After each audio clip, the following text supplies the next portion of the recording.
In Brockton, we swing for the fences so we can touch home. We coach in Brockton to instill the teamwork that builds a great winning tradition. We do business in Brockton because here you can find a taste of home away from home. We keep our company in Brockton because we love this city. I study and learn in Brockton to achieve my goals. When Brockton is home, everything is within reach.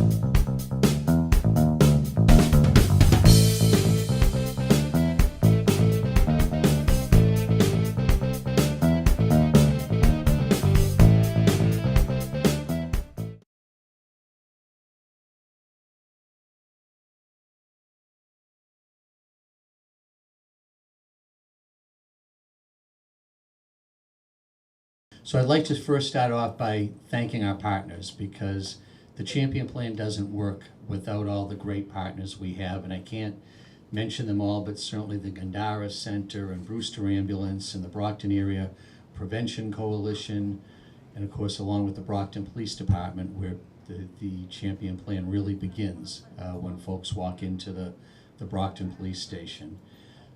We've got a great team here at the Champion Plan. I want to thank Peg and her whole team here that are just really dedicated to the work that they do every day. I know for a fact we don't pay that much. You don't take the job for the money here. You take it because you believe in the mission and you're trying to help save lives, which is what they do. I also want to thank some of my team, not just Peg and her group, but Lieutenant Dick Linehan from the Brockton Police Department, and Corin Capiello, our Director of Social Services, and all the members of the Mayor's Opioid Task Force, who all have contributed somewhere along the way to the creation and the operation of the Champion Plan. So today we're recognizing a milestone: 1,000 admissions into treatment by the Champion Plan in 2.5 years. I remember when we were meeting before we started, and we were trying to think of everything that could go wrong possibly when we decided to take this risk of putting together this type of program. And I don't think any of us could have envisioned the amount of success it would enjoy. And success is a funny word to use. I'm not exactly sure how to measure success for a program like the Champion Plan, but I think we probably measure success one life at a time. Each person that comes through here and makes it into long-term recovery because they were able to take that first step through the Brockton Police Station and through the Champion Plan, and have the Champion Plan team help them get on a path to recovery. And that's how I measure the success. And you know, folks ask me all the time, what makes the Champion Plan different? Why is it working? Why do we have a much higher percentage of folks that enter the program remain in treatment past detox? And I think that it really, what the Champion Plan has done is it's helped people to overcome barriers. You know, we think of what are the things that prevent folks from making that step into treatment. And, you know, we think about transportation. I think one of the things that makes the Champion Plan different is the commitment that we have from Brewster Ambulance to get every person to a treatment bed. And that when the team here is able to find a treatment bed, and we've got half a dozen or more great treatment partners all around the state, but that model doesn't work. We're not able to get those folks into those beds without Brewster Ambulance showing up here and safely transporting them from here right to that bed. So we could not do this without what Brewster Ambulance brings to the team.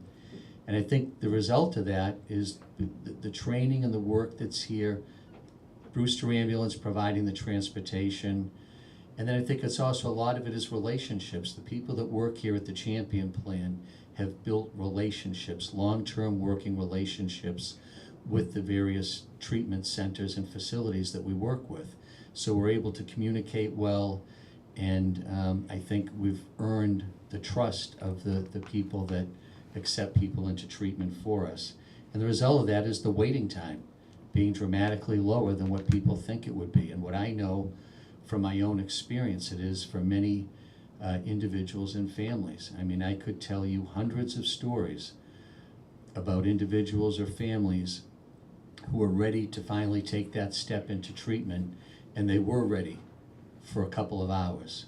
And then the time passes, and the more time that passes, the commitment becomes less, the anxiety becomes higher, withdrawal symptoms start kicking in, and ultimately that person missed the opportunity to get into treatment, even though there may have been a family member calling every place they could for hours on end, days on end, trying to find a bed.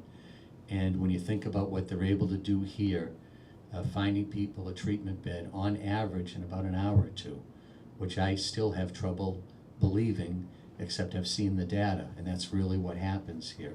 So I think that, you know, with the Champion Plan, with the police department, they've really helped folks to, when that person has reached that moment that they're ready to make a commitment to getting sober and getting their life back on track, that they're able to help them get over these hurdles and get to where they want to be and put them in a position to succeed. We can't succeed for someone, but we can put them in a position to succeed.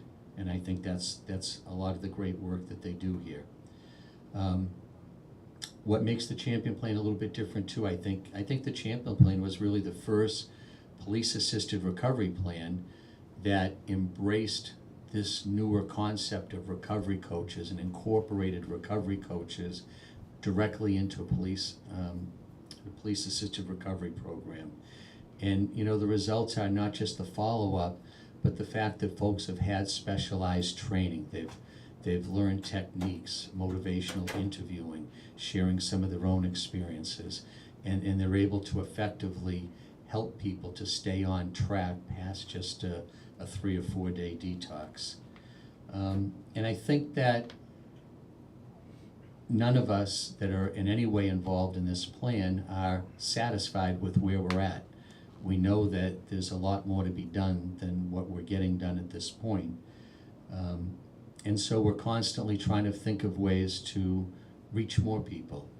And you know, the recovery coaches was certainly a big part of it in terms of increasing successful outcomes. But now we're beginning to explore further with the RISE grant. We're now looking at outreach. And instead of just waiting for folks to walk into the police station, maybe figuring out effective strategies as to how we go out and help bring those people to walk into the program. And I'm excited about that. And you know, the challenges are huge. The resources, you know, on a monthly basis, I think practically it seems like we're trying to figure out funding. And you know, the funding has come from a number of different areas, none of it from Brockton tax dollars, but we've been able to put together different funding sources, including some state grant money that's coming to be able to keep the bills paid, keep the doors open, and keep everybody working here. But I think that, you know, going forward, that's one of our biggest challenges is sustainability. How do we figure out permanent long-term streams of revenue that can allow us to continue to grow and expand the mission and help more people? So I think that kind of ties into the other announcement I'd like to make today, and it's really answering the question as to who should pay. You know, who should be paying for programs like the Champion Plan and other programs that are providing services or support or treatment to folks that are struggling with a substance use disorder. And, you know, as mayor, I talk to families every day, and there's not a family in our city that has not either been personally affected by the opioid epidemic, or there's certainly no close friends or family that are. And as I even speak with mayors from across the country, this is not unique to Brockton. It's not unique to Massachusetts. You know, this is a health care crisis. It's a public health crisis that's taking place across the country. To give you a little local perspective on it, Just here in the city of Brockton last year in 2017, our first responders responded to 759 overdose calls. Now, those are confirmed calls where they found a victim at the scene when they got there. That does not include hundreds of other calls where, by the time they get there, the person that they were looking for is no longer there. But 759 individual overdoses that they found a victim when they arrived at the scene. Out of those 759, there was approximately 500 naloxone reversals, life-saving administration of naloxone by our first responders, and unfortunately 31 individuals who died and did not survive that overdose. So when you look at the numbers of overdoses statistically in Brockton, the numbers look higher because they incorporate the numbers from the hospitals. We've got 2 hospitals with emergency rooms that are accepting folks from surrounding communities that unfortunately may get declared at the hospital when they arrive in Brockton. But 31 deaths specifically to Brockton Police and Fire and EMS responding to overdose calls on the streets in the neighborhoods of our city last year. The costs are immeasurable, lives destroyed, families torn apart, and even placing strains on our government agencies and resources. And I won't bore you with all the statistics, but I think we can all say that this epidemic did not happen by accident. This didn't just happen. The roots of this crisis, begin with for 4 out of 5 people with prescription painkillers of some type. And as we look back on the history of the last 15 years, I believe this all happened because of drug manufacturers that aggressively marketed opioids as being a safe treatment for pain. They marketed it, they over-marketed it, and those manufacturers and distributors lied. They lied about the risks of long-term opioid use, they lied about the risk of addiction, they lied to patients, they lied to physicians across the country. So we believe that drug distributors knowingly failed in their legal obligation to monitor, detect, and report suspicious orders of prescription opioids. And those corporations made billions of dollars off of the sale and distribution of opioids, and they've done so while they were destroying lives and ripping families and communities apart. And communities like the city of Brockton and all the communities around us are paying the price. Those companies have repeatedly broken the law, and in many cases they're continuing to do it, and that's why cities like Brockton are coming after them. So today we're announcing that we have filed lawsuits against more than a dozen wholesale drug distributors and manufacturers for knowingly breaking the law, dumping millions of dollars worth of prescription opiates into our communities, and causing untold damage to our city and the surrounding communities.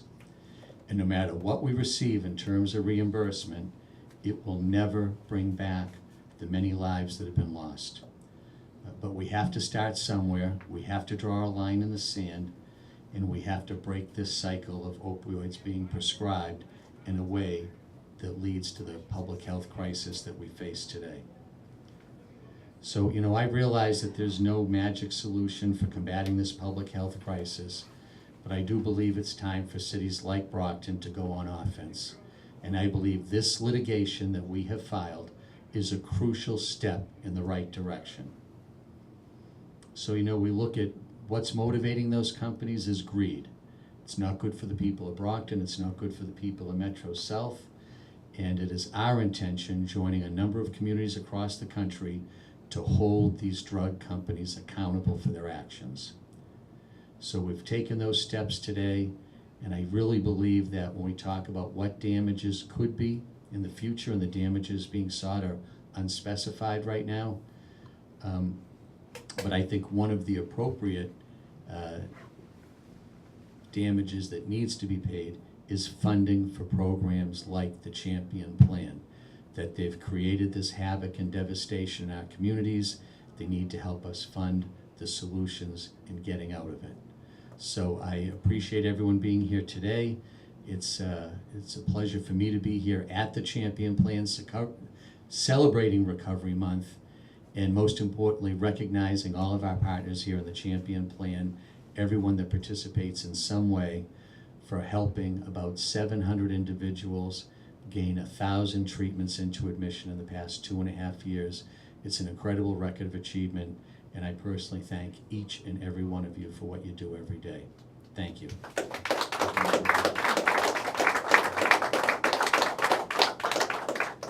Peg, did you want to speak? Oh, she disappeared already? No. I'm just teasing her. She already said no earlier. Champion Plan, right off the bat, to me, it means I think of a new life. This isn't just a one encounter, they get you somewhere and then you're done with them. They stick with you.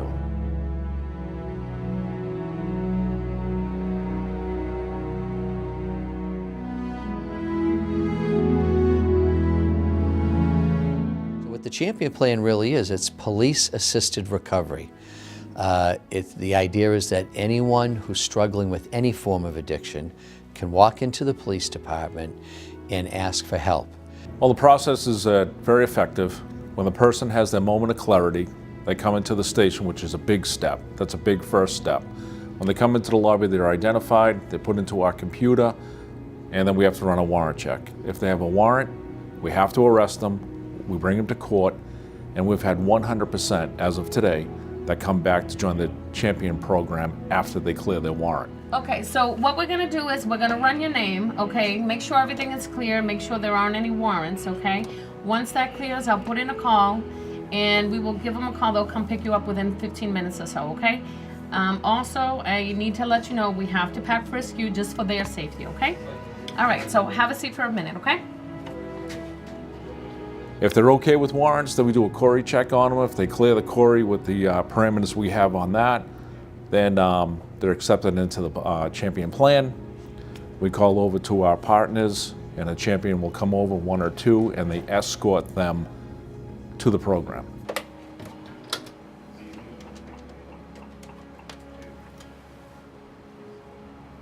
Hi, it's Officer Brown, and I have one female to be picked up, okay?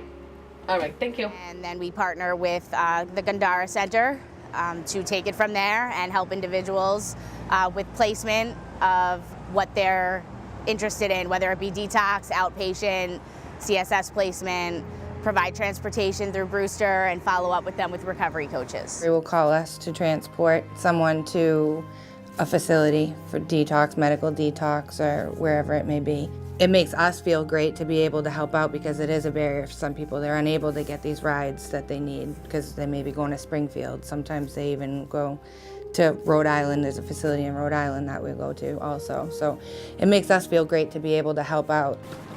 Hi, I'm Ann. I'm from the Champion program. I understand you have someone for us. Yes, hi, Ann. Okay, she's right over here. Okay. All right, she's all set. I just have her ID. Okay, ready?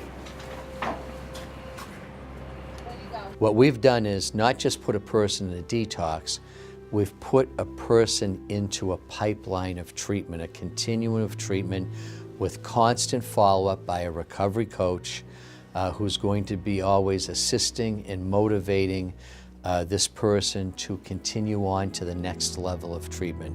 I got your back. I'm here for you. I can support you in this. To see the active involvement of law enforcement within the community saying, we're not going to arrest you, we're not going to throw you in a cell or put cuffs on you, we're invested in you getting better, because if you get better, it's going to reduce crime and complications within our city. And we have an interest in you as a human being. I think that you can't replace those things. Because we know that we've had a merry-go-round going on with detoxes for years. And that what we need to do is we need to help people make that decision to remain in treatment longer. And the longer we can keep them in treatment, then the odds go up significantly as they're in terms of them being able to stay sober when they leave.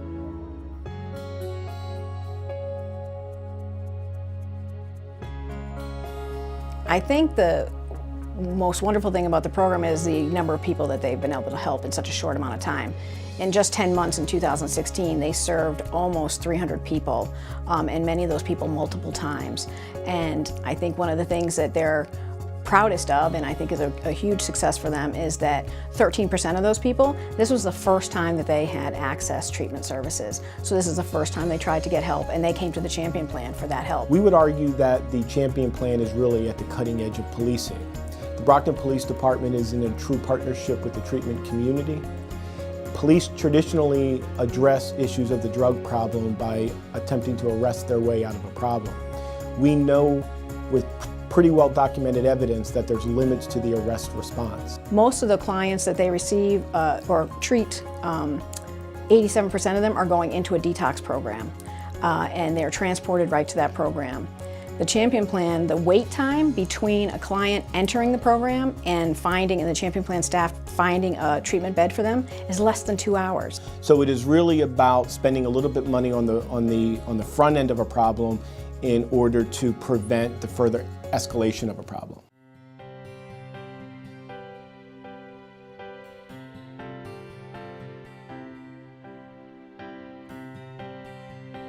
They worked with my counselors in treatment facilities. They worked with me when I left the treatment facility.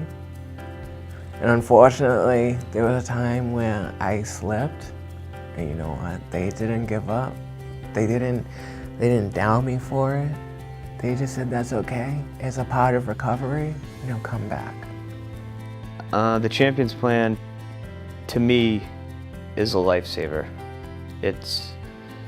I can't even describe how grateful I am for the Champions Plan. It 100% saved my life. A lot of people, say that, throw that around, but I am 100% positive that I wouldn't be here without the Champions Plan. You cannot, I don't care what anybody says, you cannot do this by yourself.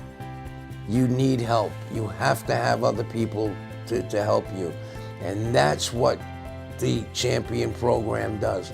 They are there you could call them at any time of the day and they will help you. A little embarrassed, on my end, but I mean, all around it was, they were very nice and helpful. I wasn't there too long, probably an hour. My brother and my stepfather were there. And then they came down, picked me up, and it was a smooth process. I usually tell people, if you're still alive, you still have a chance. And this is an amazing place that is available to help people when they're ready to make that decision, to get them help that they desperately need in a timely fashion. And sometimes that's hard for us to do on our own. I have a 7-month-old daughter, and she's a happy baby because I'm happy. And I like to give a lot of gratitude to the Brockton Police and the Champion Plan, because my dream was to be a mother and go to school and get my life together, and it's done that for me. So the most important thing that I like to share with the participants is that the Mayor and Gandara Center have created a safe place for them to come and get supports for their recovery. This is their space always. Whenever we're open, they can stop by for resources or support, or even just to speak with somebody, but we'll always be there for them. Come through the door. Everybody's friendly. From the offices to the champion that's going to walk you back, to the program once you're in it, and the 18 months of phone calls that you're going to receive afterwards. They're going to support you all the way through. This program was designed to help you, to help people, and you have to take that first step in order for it to happen. So I would say please. It's never too late. Walk in today. We're the largest privately held office supplier in the country right now, and it's coming out of Brockton, Massachusetts. Kenworth has had a good experience in Brockton. The big selling point for Kenworth going to Brockton was easy highway access and a city that would be easy to work with to get a nicely renovated facility up and running quickly. This is home. We love where we're at right now. And why would anybody not want to come to Brockton and go out there and try to shoot for the same kind of dreams with their company? Business investments are helping to build a new Brockton.